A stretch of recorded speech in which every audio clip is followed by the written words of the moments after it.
Michael Schinagel is born as Michael Kleinman on August 20th, 1924, in the Hospital for the Jewish Society in Berlin, Germany.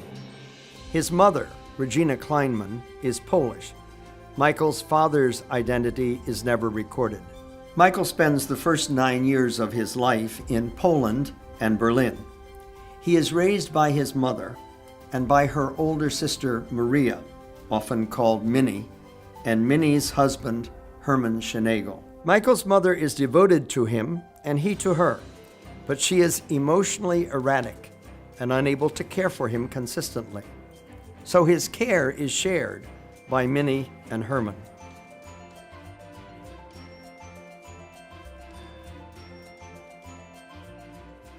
As a child, Michael is naturally inquisitive,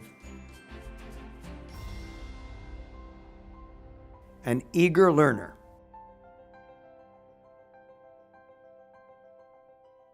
He does well in school.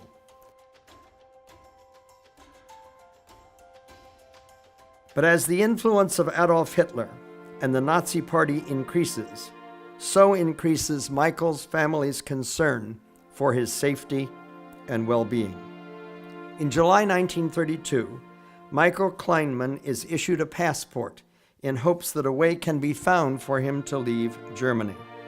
The Kleinmans, Schinagels, have a relative in New York, Hermann Kampf, who owns a successful business, H.D. Kampf Incorporated, a manufacturer of aniline dyes and chemicals.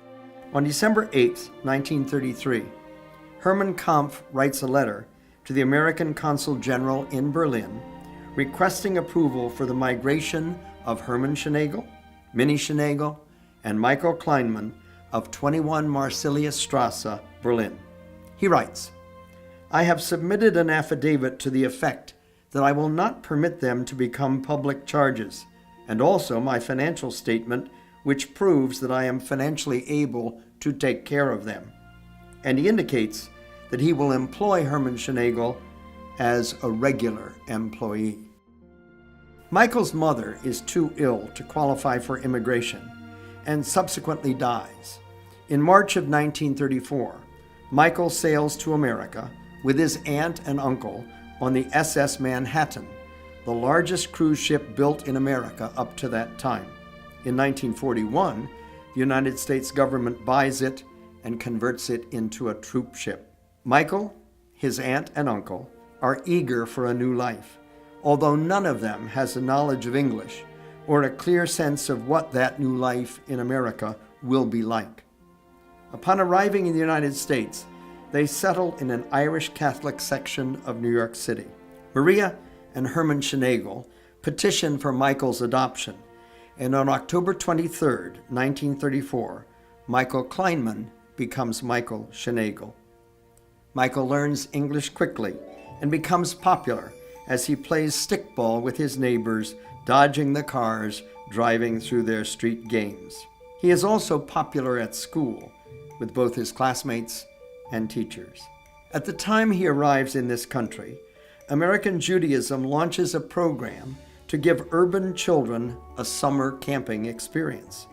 Michael is part of that first camp, spending the summers of 1934 and 1935 at Camp Aqua, Camp Brotherhood. One of his teachers writes to him while he is at camp in 1934, "I do hope you are doing some work every day. I don't want to spoil your vacation by reminding you of school, but school will be much better if you are in 5A and not in 4B.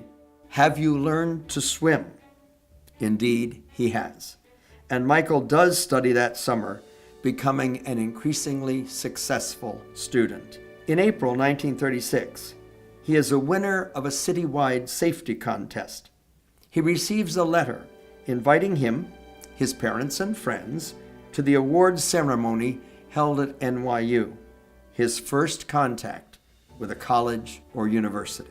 By the time Michael enters Inwood Junior High School, he is fully part of American education and adolescence. His heroes include Babe Ruth and Lou Gehrig, and his interest in aviation propels him to join the Junior Birdmen of America. He is elected treasurer of his class. Michael has 5 very close friends. They call themselves the Unholy Six. They are a diverse group. One is the vice president of the class, Morton Fishman, and another is from India, Gus Singh. On his My Favorites page, Michael lists those friends and swimming, Bronx High School of Science, and aeronautical engineer as his favorite sport, high school, and profession. All were to become significant parts of his future. Prior to graduation, his class votes him as both its wittiest and most cheerful member. Michael is graduated from Inwood Junior High School in 1938.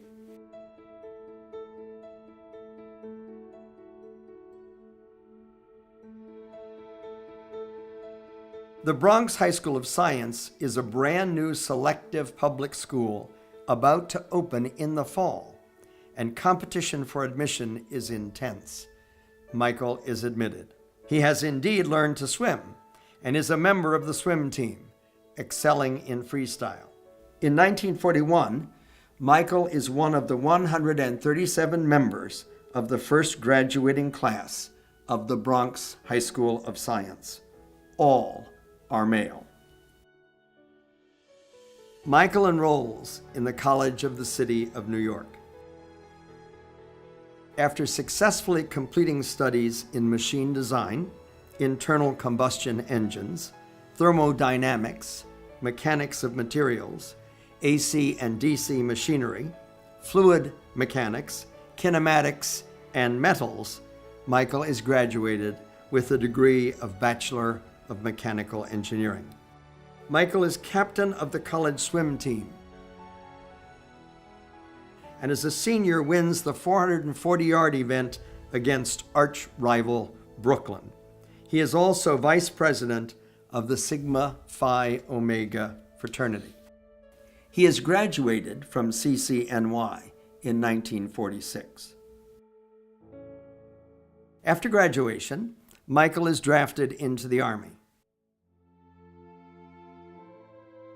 Following basic training in Biloxi, Mississippi, he is assigned to the 9330 TSU Research and Development Service Rocket Sub-Office in Fort Bliss, Texas, as a private first class. Michael is moving closer to his junior high aspiration to a career as an aeronautical engineer.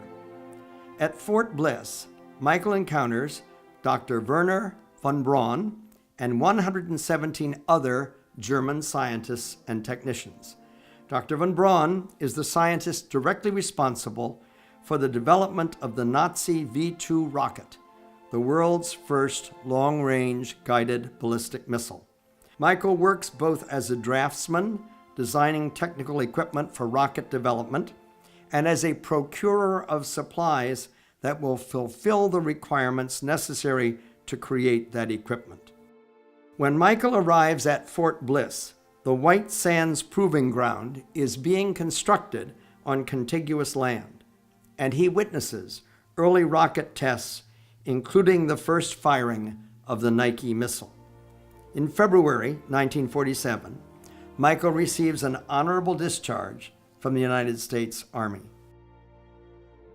22 months later, in December 1948, Michael becomes a naturalized citizen of the United States. At this point in his life, Michael returns to New York and pursues 2 priorities: finding civilian employment and trying to learn as much as he can about his biological parents.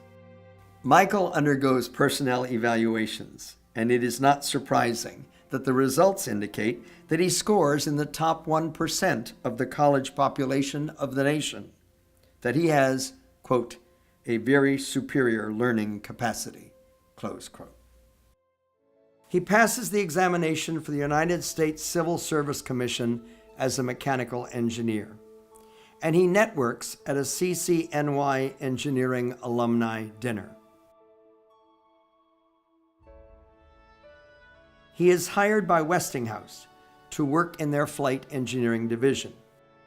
As his career evolves, he is part of a team designing airplane engines. Their work paves the way for modern commercial jet aircraft. Michael is less successful in his pursuit of information about his parents. After extensive and protracted contacts with officials in Berlin, he is able to secure documentation about his mother, including her original birth certificate. But information about his biological father is never located. Outside of his professional life, Michael loves to travel and tours widely, especially in Europe and the Pacific.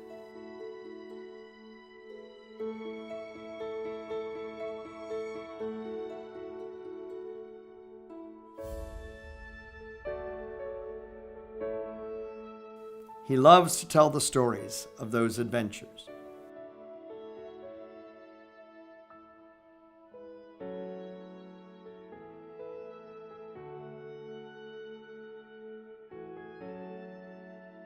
Michael becomes an amateur expert on music of all kinds, changing with the times as recording technology evolves. At his death, he has a collection of more than 1,000 compact discs. He loves the theater and dance and attends most major Broadway and Philadelphia productions from his mid-20s to his mid-80s. He also loves good food and wine. His estate includes a huge collection of cookbooks and journals, even though he himself does not do much cooking. Michael expresses his civic views publicly. When he is laid off in the 70s and faces difficult times, he writes a letter to Business Week magazine challenging an editorial. They publish the letter. Michael argues, "Why do you insist on considering the archaic and disproven approach of letting things ride, namely, let unemployment pile up to cause an eventual break on the economy and stop inflation? And for those who end up on the street, you can cluck in sympathy and sigh that it was unavoidable and that they had been chosen to be the martyrs." Pure, unadulterated poppycock. Similar correspondence on other topics is also published by Philadelphia Magazine and local newspapers. Michael is fervently devoted to the memory of his parents, and he is very grateful for all they have done for him. He registers Herman and Maria on the American Immigrant Wall of Honor at Ellis Island at its centennial celebration. And Michael loves art. He is a passionate painter, enormously proud of his own work, and a modest collector. He refers to his home at Whitehorse Village as his museum. He is also an extensive collector of books on art. Picasso is one of Michael's heroes, and he treasures a book autographed to him by Andy Warhol. When Whitehorse Village decides to conduct a fundraising campaign to enlarge its wellness center, Michael designs the wall that will celebrate donors. And Michael becomes an active but private philanthropist.